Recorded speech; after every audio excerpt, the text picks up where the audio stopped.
पड़ोसी राजा तेनालीराम को राज कृष्णदेवराय के दरबार में विशेष सम्मान हासिल था, इसलिए जलने वालों की राजमहल में कमी न थी। समय की बात है, विजयनगर राज्य के हालात अच्छे न थे, जिस पर पड़ोसी देश के हमला करने का खतरा मंडरा रहा था।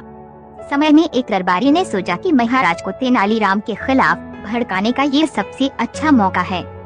महाराज कृष्णदेवराय अपने बाग में बैठे कुछ सोच रहे थे कि तभी वहाँ कुटिल दरबारी पहुँच गया।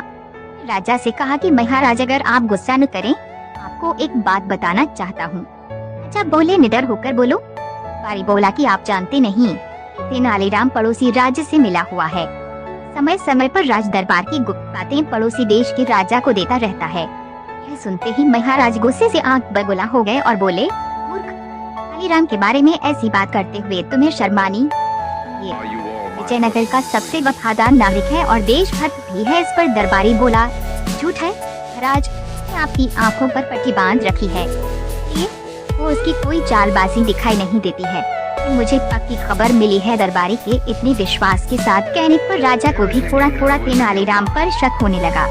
मैंने तुरंत तेनालीराम को अपने द्वार में बुलाया और उससे पूछा कि क्या तुम पड़ोसी देश के राजा के पुत्र हो? तेनालीराम को महाराजा से इस सवाल की उम्मीद न थी। तेनालीराम इसका जवाब न दे सके और रोने लगे। राजा ने कहा, अरे चुप्पी का मतलब ये है कि जो हमने सुना वो सच है। तेनालीराम बोले, महाराज, मैं आपसे क्या कह सकता हूँ, मुझे अच्छी तरह जानते हैं, ये आप जो चाहे निर्णय ले सकते हैं। ये बात सुनकर महाराज कृष्णदेव गुस्से लाल हो गए और बोले, राजा की चापलूसी करते हो, उसी के साथ रहो। विजयनगर राज्य तुम्हें छोड़ना होगा। राजा के मुंह से ऐसे कठोर वचन सुनकर तेनालीराम वहाँ से चल दिए।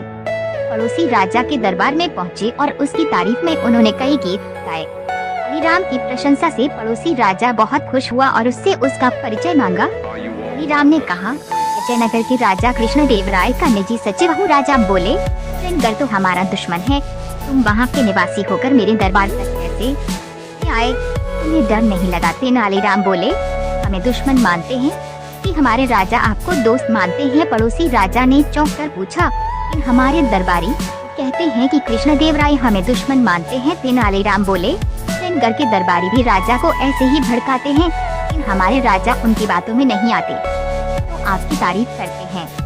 कहना है कि पड़ोसी से दुश्मनी रखना कोई अच्छी नहीं है। पड़ोसी देश के राजा को तेनालीराम की बातें अच्छी लगी।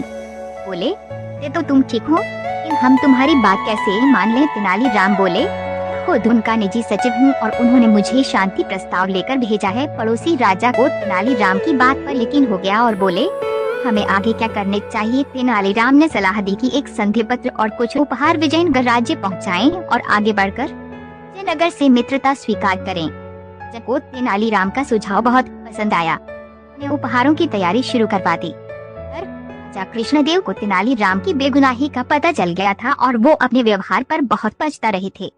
एक दिन उन्होंने देखा कि दरबार में तेनालीराम और पड़ोसी राजा के दूत संधि का प्रस्ताव लेकर हाजिर थे, के साथ बहुत से उपहार भी थे। राजा ने तेनालीराम को प्रेम पूर्वक देखा, मन ही विश्वास हो गया था कि दुश्मनी को दोस्ती में बदलने का काम सिर्फ तेनालीराम ही कर सकता है।